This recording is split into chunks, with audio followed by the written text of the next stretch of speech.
Hello. Well, I'm here to tell you there are people who have betrayed me this year and wronged me, and in the past too.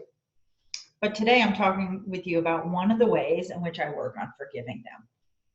And I'm assuming you're tuning in because there's someone who has hurt you and you're starting to realize, maybe I want to forgive them. And maybe it's not just for them, but maybe it's for you. Forgiveness has a lot of benefits for you. You may have seen me talk about it before or heard other people talk about it, or maybe you just know about the astounding power of forgiveness. And you may also know how it makes you feel in general when you forgive someone and forgive a situation and move on. The action of forgiveness, it can have an incredible impact on your life. It frees you and heals you in a way like almost none other. Hello, I am Rachel Stravelli, and I believe that lasting happiness and success depend on our connection to the natural world. I'm an inner wisdom teacher. And what that means is I help people connect to the wisdom within and the wisdom of Mother Earth, the natural world. I coach people one-to-one, and I work with organizations who want to innovate and connect to the wisdom in their staff, build confidence, build up potential, and connect more to the natural world.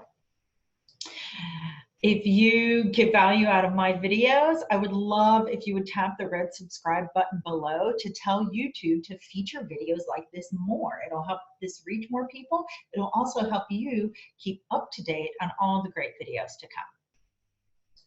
So, forgiveness. One of the things that is really impactful to do before you even start figuring out, how am I going to do forgiveness? How am I going to work on it? Is to fill your spiritual cup. And today I'm going to talk about, well, how do you do that? How do you fill your spiritual cup? And you see, here's the thing. Part of the reason that you may not have been able to give up on the grudges that you feel or to forgive people is that you feel a lack in your vessel, your being. And instead of facing inadequacy and this lack that we feel, we instead turn around and immediately focus on the other person. And look, you can even see I'm like pointing my finger. Oh, those people over there. It's easy for a lover or a friend or a family member or someone close to us to anger us. You see, we were already angry with the world or with something.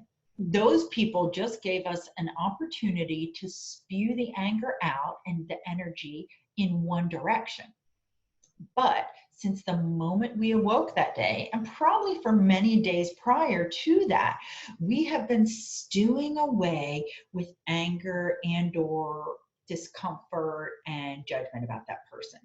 So when this one act comes about, then it comes to symbolize all of the other little acts or big acts or the entire acts of neglect, apathy, criticism, mean-spiritedness, all of those things that we've been feeling from that person since the early days of our relationship. You see, once upon a time, the veil came down and we realized that our lover was not perfect, or this person that we're friends with was not perfect. Usually, there's a time in which we kind of have these rosy colored glasses. But on the day we realized that they weren't perfect, we began to collect grievances. Now, of course, this person has probably done something that warranted us to push beyond our normal state to a state of anger, even rage. And I'm not saying that this person is innocent and that what they did was not something that you have full reason to be upset about. But in many ways, what they did and who they are isn't even really the issue. You may be familiar with Khalil Gibran. He's one of my favorite people.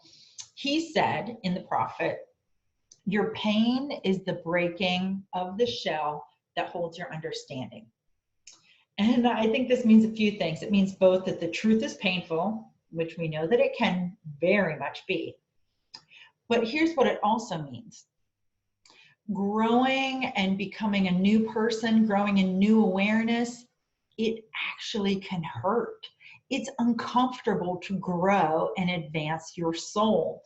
Walking with your soul as a more awake, active member on your path, it's incredible. I think it's worth all the effort, the spiritual growth, personal development, all of that effort and attention you can apply to it is amazing. This is an incredible journey. It's a joyous journey. It's full of life, but it doesn't mean that there are not going to be some moments of pain along the way. There is going to be pain along the way. Some of this growth is going to be painful and uncomfortable.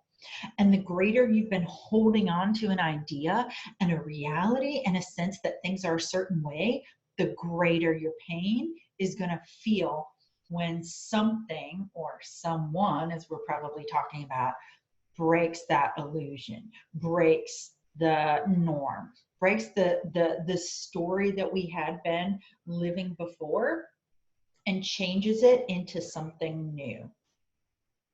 And so when I think about, as I said before, the people who've betrayed me this year and in the past, it sounds kind of dramatic. And I'm not sitting here stewing in dramatic anger and rage towards them. I'm working on forgiving them. And one of the best ways that I can forgive them is to recognize that no matter what they did and who that person is, that I am working with myself.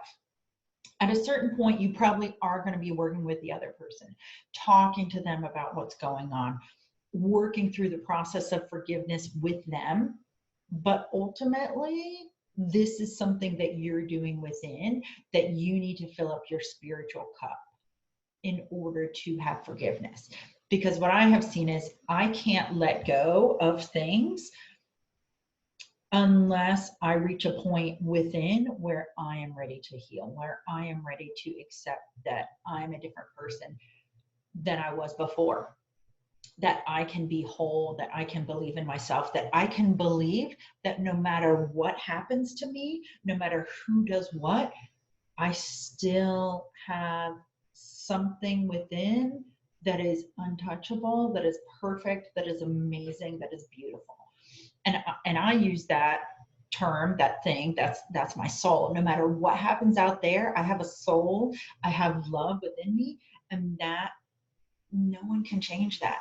Someone can cheat on me, someone can badmouth me, somebody could burn my house down, somebody could stab me in the arm, somebody could hit my car, slash my tires, all of these things. But ultimately, I will heal from these things.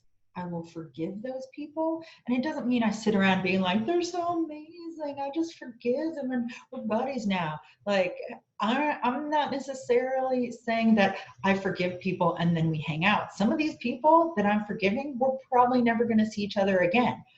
But I'm forgiving them so that I can have the inner peace.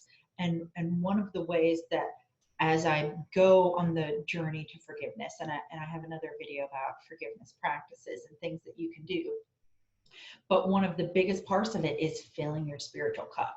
And whether or not you have a spiritual practice or things that you do, when we are feeling lack in who we are, when we are feeling inadequacy, it's really difficult to get in a state of mind or emotional state where we can forgive those other people out there who did things.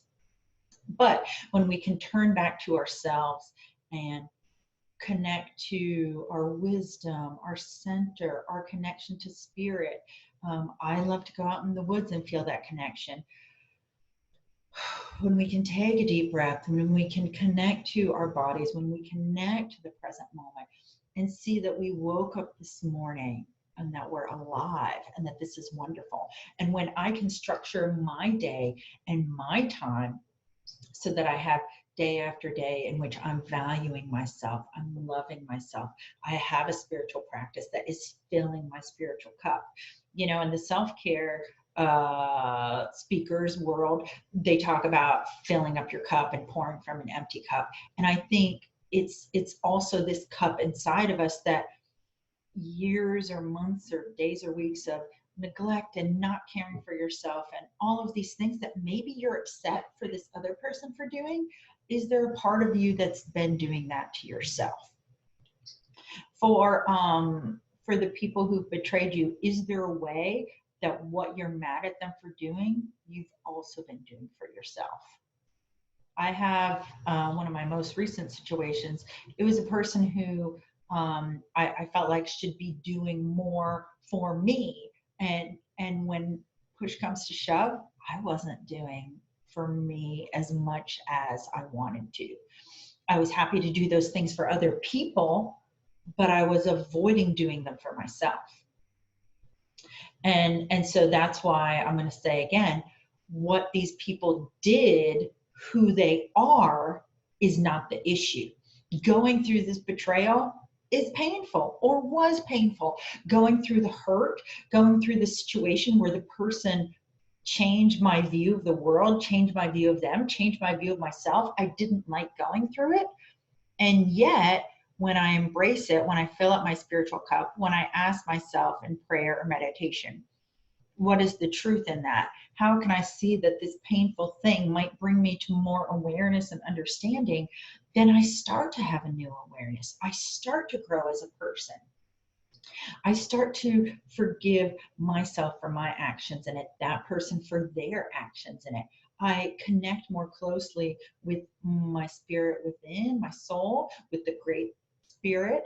And I start to see that those things were part of my path, and I'm not going to reject them and judge them. Now, if you have had incredibly traumatic experiences, I have a lot of great compassion and love for you. I would not say that I have lived through dramatically traumatic experiences. And so your timeline for this and your experiences for this are probably going to be very different from my timeline. You know, if you are talking about years of abuse, or you've been a refugee in a war situation, like, filling up your spiritual cup is probably going to take a lot longer than somebody who is just dealing with a best friend who betrayed them, or a business deal that went bad, or, you know, your spouse cheating on you or something. I mean, those things might still take a while, but it's all about perspective, right? And I just want to make sure that I acknowledge that my experience is not necessarily your experience, but this truth, I believe, is universal, and that ultimately, when you can fill up your spiritual cup, and even if you can't today forgive that person, work on forgiving yourself for whatever you're able to forgive yourself about. If you can't forgive that person because that instance is still so painful for you, if you could work on forgiving all the other little instances. So practice with the small forgivenesses, practice with little things that you can forgive people about, and tell yourself, I'll get to that big thing, but first I'm going to work on the habit of forgiveness and learning how to do it and making it a part of my life and seeing how good I feel about it and seeing how it re-energizes me, and then I'll work on the big forgiveness.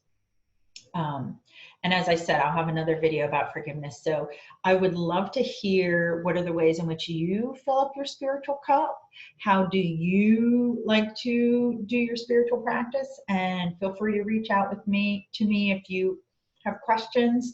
And I would be delighted to connect. So thank you so much for tuning in, and have a great day.